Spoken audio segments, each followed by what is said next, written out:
Hey guys, magandang hapon po sa inyo lahat. So, katatapos lang po nating linisin tong isang pilapil na ito. Ayan. So, all around, natabasan ko na kanina pang umaga.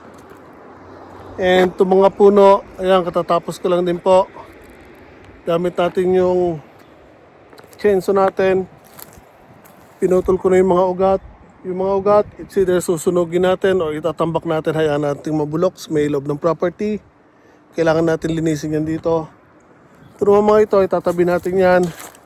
And later natin puputulin, gagamitin natin panggatong.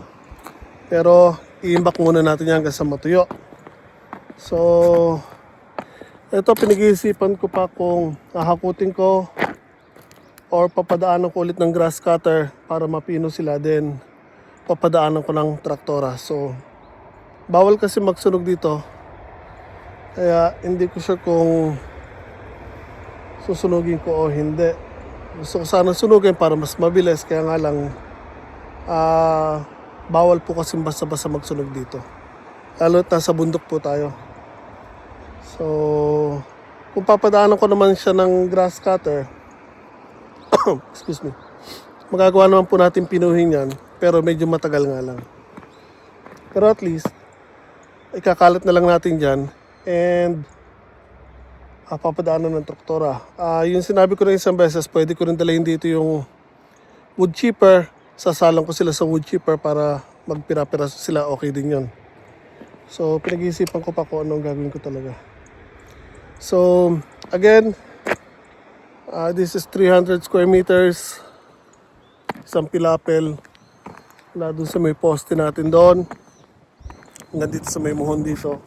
Or marker. Plastic yung marker kasi nila. So, isang pilapel. And again, tawid ng kalsada. Ito pa yung isa. So, ito hindi ko pa natatabasan.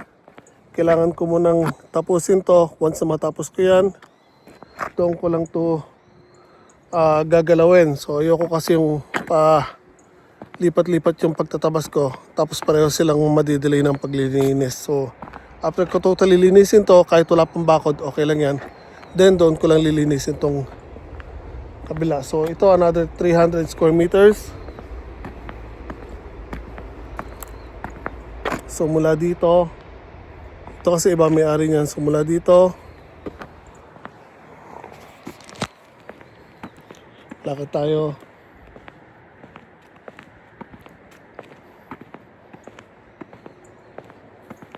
So, boundary niya nandun.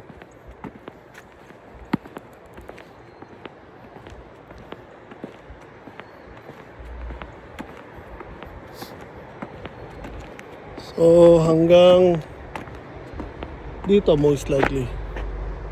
Yan. So, another 300 square meters po yan. So, dalawang pilapel. And ito again, iba may-ari na yan. Hindi na po kasali sa usapan yan na pinahiram sa atin na may-ari. Dalawang pilapil lang yun sa kanila. Pero again, tulad na nabanggit ko, yung nagmamay-ari ng lupa na to, kapitbahay lang nang nagpahiram sa atin ng lupa na yon. At ito, isa lang po may-ari niyan. Pero ito pong katabi ng lupa na yan, kapitbahay niya daw po. And itatanong niya sa kapitbahay niya kung papayag na ipahiram din sa atin yung lupa kesa naman nakatenga lang na ganyan na papabayaan. Ay. So again, whole day tayo na andito ngayon. Kahapon actually, buong araw din tayo. Kahapon, pinunot ko lahat ng puno. Then, nagtabas ng konti. And today naman, tinapos natin yung lahat ng tabasin. Pati yung gilid doon sa may bakod, kung makita nyo, napakalinis na po. Tingnan nyo ang pagkakaiba doon na maraming damo. Pero once dumating dito, pati yung bakod na yun or yung pader, ayun o, malinis na. Nilinis ko rin. Pati yung kanal doon, malinis na. Yung daluyan ng tubig, nilinis ko rin. Later on, ito may padaanan din ng tubig to. Hinahanap ko kanina kung saan ko pwedeng ayusin para dumaloy ulit yung tubig dyan. Doon, giba-giba na yung pader doon, tsaka yung mga pipe na dinadaloy ng tubig. So, kung ayusin ko yun, mapapadaloy ulit natin na maayos yung tubig yan. Pero may nakita kasi kung dito tubo nga pala, or pipe, na nakabaon. So, lakas ng hangin, lamig. So ito guys, oh, may nakabaon. Then, pinalampas niya lang doon. So, hahanapin ko lang kung nasaan yung nakabaon. Then, i-reconnect ko lang or papalitan ko ng panibagong pipe. Baka kasi maaaring basag na yan. So, linyahan ko ng panibago para kahit hindi ko galawin yung naan doon, mapapadaloy ko pa rin yung tubig doon. So, ang kagandahan kasi pag napadaloy ko yung tubig doon, sa may harapan kasi ng bahay namin, or ng property doon, may daloy yun talaga ng tubig. Pero since tinanggal ko na yung tubo doon, naputol na yung daloy ng tubig doon or tumigil na. Kaya gusto kong buhayin ulit yon. And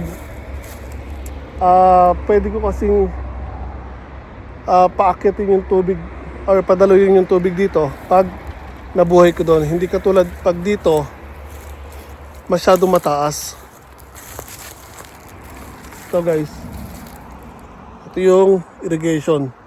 So hindi katulad doon sa kabila doon na property na halos level yung daanan ng tubig sa lupa doon. Ito kasi medyo mataas to guys. Hindi siya halata pero mataas to. Kahit harangan ko yan dyan at pataasin ng tubig, ang laki pa rin yung pondo ng lupa. So medyo mahihirapan tayo dyan. Kaya mas maganda kung paggawa ko na isang padaloy ng tubig dyan para mabuhay natin yung irrigation doon. So kung mapapansin nyo nga pala guys, ito meron mga ganito sa mga pilapel dito sa Japan. Ang purpose po kasi yan, may pipe yan.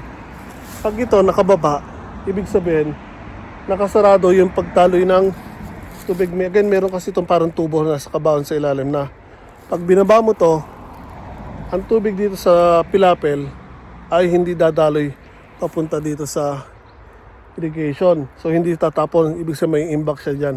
Pero once na nakataas to, kahit magkaroon ng tubig dyan, dadaloy po siya dyan. So, grabe, pagod na pagod tayo guys. Maghapon tayo nag-linis na naman dito. And again, ayan, nilinis ko rin yung irrigation dito. Medyo yung baba, yung mga tambak pa rin ng mga lupa, medyo matigas na kasi kaya tinigil ko na muna. Kailangan kasi pala dyan para matanggal. Medyo nanigas na sa to, sobrang tagal na. Ayan o, may nakuha pa akong mga iyero dyan. Yung sinasabi ko guys, yung pader. At yan tinabas ko yun sa taas para malinis ang tignan. So nilinis ko din yan doon. At dito sa loob. Ayan guys, nilinis ko na rin. Same as there. Para pag nakita ng may-ari, pag gawin ulit dito, makikita niya sobrang linis na. I think that's it for today. Wala na tayo pa magagawa dito. Pagod na ako. So, yung mga kahoy doon, unti-untiin ko na lilinisin to. Lilinisin yun, sorry. Lilikumin, hakutin papunta doon sa loob ng property. And yung mga ugat, pinag-iisipan ko pa kung saan ko itatambak. Hindi natin sila pwedeng iwanan lang kasi dyan sa labas. Again guys, kung matatandaan nyo, yung property natin, ito, puro puno dati yan. Pero ngayon wala na. Sobrang linis na po. Maayos na. So, again, pahinga lang ako ng saglit. Then, uwi na rin ako guys. Hapon na. Ingat tayo lahat palagi.